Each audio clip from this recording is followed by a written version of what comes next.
মানবিক করিডোর দেওয়া না দেওয়া নিয়ে জাতিসংঘের প্রস্তাবে বাংলাদেশের একটা নীতিগত সম্মতি আছে বলে বাংলাদেশের পররাষ্ট্র বিষয়ক উপদেষ্টা জানিয়েছিলেন। তারপর আবার প্রধান উপদেষ্টার যিনি প্রেস সেক্রেটারি তিনি বলেছিলেন যে এ সংক্রান্ত কোনো আলোচনা হয়নি। তো এরকম একটা অবস্থায় মনে হচ্ছিল যেন সরকারের এক ধরনের আগ্রহ আছে, আবার এর বিপরীতে বিভিন্ন রাজনৈতিক দলের মধ্যে এক ধরনের প্রশ্ন আমরা দেখেছি।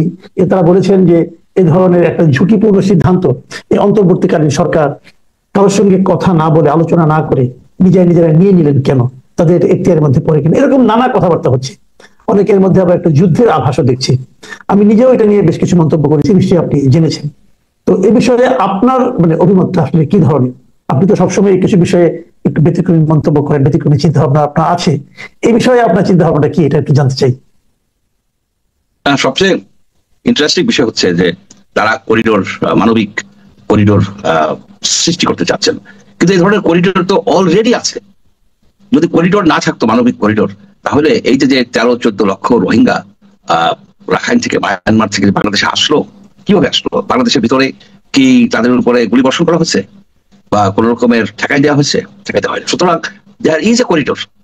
এখন এইটার রেজাল্ট কি হয়েছে? আমাদের এই করিডোরের রেজাল্ট হচ্ছে যে আমরা এখানে প্রায় 14 লক্ষ রোহিঙ্গা, এবং গত কয়েক মাসে নাকি 1,35,000 আসছেন, এবং এখন প্রতিদিন 100-র মতো আসতেছে এই বাংলাদেশে। তাহলে আমাদের জন্য একটা ভয়াবহ রকমের পরিস্থিতির সৃষ্টি করছে এই যে এত রিফিউজিদের দেশকে আমরা বলি না, কিন্তু এদের যে চাপ, এটা আমাদের অর্থনীতি এবং আমাদের ইকোলজি, পরিবেশের উপরে একটা মারাত্মক ইম্প্যাক্ট ফেলছে। এখন আপনার যে জিনিসটা হচ্ছে যে এই রাখাইন এলাকাটা, রাখাইন প্রদেশটা, রাজ্যটা, এটা প্রায় সম্পূর্ণভাবে আরাকান আর্মির দখলে চলে গেছে। শুধুমাত্র মোনাং দ্বীপ এবং সিত্তুই, যেটা অ্যাকচুয়ালি আরাকান, আকিয়া এবং আপনার চিয়োকফে বলে একটা জায়গা একদম দক্ষিণে, যেখানে চাইনিজরা তেল গ্যাস উত্তোলন করে পোর্ট তৈরি করছে, এই 3টে জায়গা বাদে সম্পূর্ণ জায়গাটাই আপনার, আর কিছুটা হাইওয়ে বাদে সম্পূর্ণ জায়গাটাই আপনার আরাকান আর্মির হাতে চলে গেছে।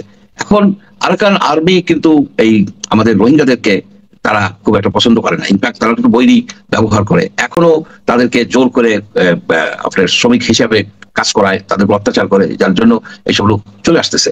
এখন এই করিডোরের কথাটা আসছে, তার সাথে কিন্তু আরেকটা বিষয় আছে জড়িত, যে আমেরিকানদের একটা উৎসাহ আছে, সেটা কিন্তু আমরা আমেরিকানদের আনাগোনা প্যাসিফিক কমান্ডের যে হাই অফিসিয়ালসরা আসা যাওয়া করতেছে, এবং আমেরিকানরা যে একটা সিনেটে তাদের যে বার্মা অ্যাক্ট পাস করছে, সেইটাও কিন্তু বিবেচনায় নিতে হবে। এখন আমেরিকানদের ইন্টারেস্ট কি? আমেরিকানদের ইন্টারেস্ট হচ্ছে যে চিয়াকফেতে যে চাইনিজরা যে স্থাপনা করছে, সেখানে পোর্ট করছে, ওইখান থেকে আপনার মান্দালয় হয়ে একেবারে ইউনান প্রদেশের কুনমিং পর্যন্ত যে আপনার গ্যাস লাইন, তারপরে আপনার তেলের পাইপ লাইন, তারপরে আপনার এক্সপ্রেসওয়ে, হাই স্পিড ট্রেন, এগুলি কিন্তু তারা তৈরি করে ফেলছে। ইনফ্যাক্ট তাদের টোটাল এনার্জি রিকোয়ারমেন্ট, তেল গ্যাসের রিকোয়ারমেন্টের 7% এখন চিয়োকফিউ দিয়ে যায়। চিয়োকফিউ ইম্পর্টেন্ট কেন চায়নার জন্য? যে চায়নার চোখ হোল্ড হচ্ছে, চায়নার সবচেয়ে একুলেসিস হিল হচ্ছে যে Malacca, strait of Malacca, Singapore straight, এটা খুবই ন্যারো একটা জলপথ, সেখানে আমেরিকানদের কন্ট্রোলে আছে ওটা, এবং ইন্ডিয়ানদের কন্ট্রোলে আছে। ওটা যদি কোনোভাবে বন্ধ করে দেয়, তাহলে চায়না তার এক্সপোর্ট বা ইম্পোর্ট একেবারে বন্ধ হয়ে যাবে না, কিন্তু 80% তেলের সাপ্লাই বন্ধ হয়ে যাবে, গ্যাসের সাপ্লাই, এনার্জি সাপ্লাই বন্ধ হয়ে যাবে, এক্সপোর্ট করতে পারবে না। সেই জন্য কিন্তু তারা সবসময়, তাদের একটা উদ্দেশ্য ছিল যে বঙ্গোপসাগর দিয়ে বা আরব সাগর দিয়ে তারা ভারত মহাসাগরের পর্বে, অর্থাৎ তারা ইউরোপ এবং মিডল ইস্টের জন্য তাদের যাওয়া আসার হয়। সেই জন্য তারা কিন্তু গোয়াদুয়ার, যেটা কারাকোরাম হাইওয়ে দিয়ে প্রথমে করছিল, ওটা ফেল করছে। ওটা ফেল করার কারণ হলো যে ওইখানে রাস্তা খুবই সংকীর্ণ এবং বিপদ সংকুল। এরা যখন এই চিয়োকফিউতে এই লাইনটা পাইছে, এই তাদের যে অ্যাক্সেস পাইছে বে অফ বেঙ্গলে এবং তার থেকে ভারত মহাসাগরে, এইটা কি তারা ছাড়তে চাইবে? তারা কিন্তু ছাড়তে চাইবে না। আমেরিকানরা, তাদের ইন্টারেস্ট হচ্ছে যে আরাকান আর্মিকে দিয়ে বাংলাদেশের সহায়তায় একটা প্রক্সি ওয়ার করে তারা সম্পূর্ণভাবে আরাকান দখল করে নেবে, সম্ভবত একটা নতুন রাষ্ট্র করবে, যাতে চাইনিজরা এদিক থেকে কোনো ইনফ্লুয়েন্স ঘটাতে না পারে। এবং আমরা যদি এই আমেরিকানদের সাথে মিলে এই কাজটা করি, তাহলে চায়না আমাদের উপরে ক্ষিপ্ত হবে, এবং তারাও মায়ানমারকে দিয়ে প্রক্সি ওয়ার দিয়ে ছায়া যুদ্ধ করাতে পারে। আমরা যেমন আরাকান আর্মি দিয়ে ছায়া যুদ্ধ করাতে চাচ্ছি, এটা আমাদের জন্য একটা ভয়ানক, একটা বিপজ্জনক অবস্থায় সৃষ্টি করবে। এটা একটা পসিবিলিটি, এটাও অল্টারনেটিভ আছে। এখন আমরা কি বসে থাকবো? আমরা যদি এই করিডোর বলেন বা হিউম্যানিটেরিয়ান প্যাসেজ বলেন, এগুলো যদি আমরা না করি, আমরা জাস্ট চুপচাপ বসে থাকি, তাহলে আরাকান আর্মি যখন সম্পূর্ণভাবে আরাকান দখল করে নেবে এবং তাদের যে সিভিল অ্যাডমিনিস্ট্রেশন তারা গড়ে তুলতেছে, সেখানে তো রোহিঙ্গাদের কোনো অবস্থান নাই, তাহলে সকল রোহিঙ্গা চিরকালের জন্য তাদের জন্মভূমিকে হারাবে।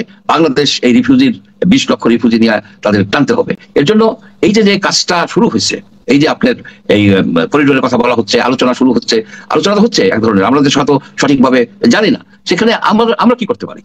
আমরা পারি যে আরাকান আর্মিকে তুমি এই যে শিলখালিতে যেখানে বেস করতেছো, এখানে ট্রেনিং দেবো, তো সেই সাথে তুমি রোহিঙ্গাদের উপর ট্রেনিং দেবা, রোহিঙ্গাদেরকে আমরা আর্ম করবো, ট্রেন করবো, এবং তাদেরকে আমরা আরাকানের ভিতরে আমরা পাঠাবো, এবং তারা যে সিকিউর করবে যে তাদের জন্য, তাদের উপরে যেন কেউ আক্রমণ না করতে পারে।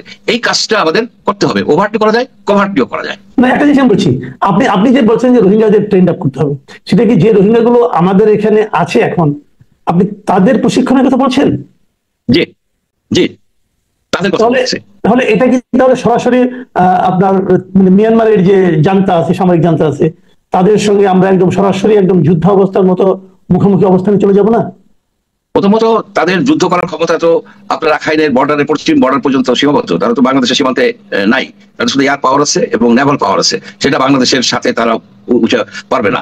আর এই যে কভার্ট করা, যেমন আরাকান আর্মি অসময় তো চায়না দিছে, ওয়াই স্টেটে তো চাইনিজদের কন্ট্রোলে, শান স্টেট চাইনিজদের কন্ট্রোল, ইনফ্লুয়েন্স আছে। সুতরাং আমরাও সেই ধরনের একটা কাজ করবো, হয়তো ওপেনলি না করে আপনি যদি আরাকান আর্মিকে ট্রেন করা, হিউম্যানিটেরিয়ান প্যাসেজ, হিউম্যানিটেরিয়ান করিডোর, আসলে তো এটা ইউফেমিজম, এটাকে বলা হচ্ছে। আসল কথাই হচ্ছে যে তাদেরকে অস্ত্রপাতি দেওয়া হবে, তাদেরকে আরো বেশি সফিস্টিকেটেড ইকুইপমেন্ট দেওয়া হবে, তাদেরকে ট্রেন করা হবে, তাদেরকে দিয়ে আপনার মায়ানমারের ট্যাকমাডো বাহিনীকে সরাই দিয়ে চাইনিজদেরকে খেলাইতে হবে। That's the objective of the Americans. এবং বারবার একটা মূল বিষয়টা হচ্ছে তাই আমরা এখানে নেগোশিয়েট করে বলতে পারি যে তোমরা এই সাথে সাথে আমাদের এখানে যে রোহিঙ্গা আছে, রোহিঙ্গা ইউথ যারা ইয়াং, তাদেরকে ট্রেন করে এই সাথে সাথে ভিতরে পাঠাও, এবং পাঠিয়ে তারা জায়গা সিকিউর করবে, জায়গা প্রোটেক্ট করবে, ডিফেন্ড করবে। সেখানে বাকি রোহিঙ্গাদেরকে আমরা পুশ করবো যে তোমরা ওখানে চলে যাও, তারা এমনিও চলে যাবে যদি তারা সেখানে সিকিউরিটি পায়। এই কাজগুলি কিন্তু করা দরকার, এই কারণে করা দরকার। যদি আমরা চুপ থাকি, অল্টারনেটিভ যেটা আমাদের পলিটিশিয়ানরা বলছে যে এই ধরনের ডিসিশন নেওয়ার কোনো দরকার নেই, সেটা শেখ হাসিনাও করতো। শেখ হাসিনা তো কোনো কিছুই করে নেই। সে যদি একটা বিগিনিং এই যদি আপনার নাফ নদীর পারে 2-3 ব্যাটালিয়ান সৈন্য বসাই দিত বা বিডিআর বসাই দিত, যে নাফ নদীর পার ধরে তারা থাকতো, তারা যে এখন এই যে 33টা ক্যাম্পে, কুতুপালং, নয়াপাড়া, এখন ভাষাঞ্চল, এখানে ছড়াই ছিটে আছে, তারা তো নদীর পার ধরে নোম্যান্স ল্যান্ডে তারা থাকতো। সেখান দিয়ে এনজিওরা তাদের সাহায্য করতো বা করতো না, সেটা আমাদের বিষয় না। এটা তো রোহিঙ্গারা তো আমাদের নাগরিক না, তারা হচ্ছে মায়ানমারের নাগরিক। সুতরাং মায়ানমারের রেসপন্সিবিলিটি আছে, অথবা ওয়ার্ল্ড কমিউনিটির রেসপন্সিবিলিটি আছে। আমরা এতটা মানবিক হইতে গেলাম কেন? হইতে গেলাম আমরা 17 কোটিকে খাওয়াইতে পারো, আর 10 লক্ষকে খাওয়াইতে পারবো না কেন? এই যে ছেলে মানুষই কথা বলে এমন একটা বিপদের মধ্যে ফেলাই গেছে এই জাতিকে, এইটার থেকে এখন আমাদের অনেক কিছু ভাবতে হয়, যুদ্ধের কথা, মায়ানমারের সাথে যুদ্ধের কথা ভাবতে হয়।